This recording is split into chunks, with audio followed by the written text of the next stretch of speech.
শুরু হলো সব খবর। যমুনা টেলিভিশনের নিয়মিত আয়োজনে আপনাদের সবাইকে স্বাগত জানাচ্ছি আমি নাবিলা সোহার। খায়েশ পূরণ হবে না বলে মন্তব্য করেছেন দলটির স্থায়ী কমিটির সদস্য স্মরণে যৌন মিছিল ও অনুষ্ঠানে এসব কথা বলেন তিনি। बांग्लादेश में इस टीवी समाचार के बारे में आप क्या कहेंगे?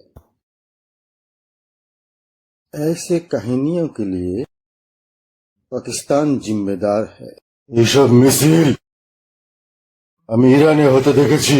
আমি ইরানের ঘাড় মটকাবই।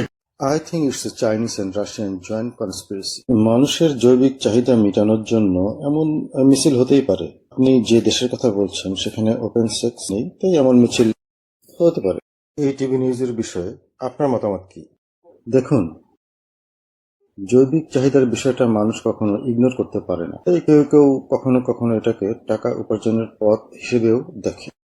এই টিভিতে যে ধরনের মিছিলের কথা বলা হয়েছে, এই মিছিল সম্পর্কে আপনার মতামত বলবেন কি? এটা আমি দেখেছি, আমার কাছে মনে হয়েছে এটা একটা হিউম্যান এরর।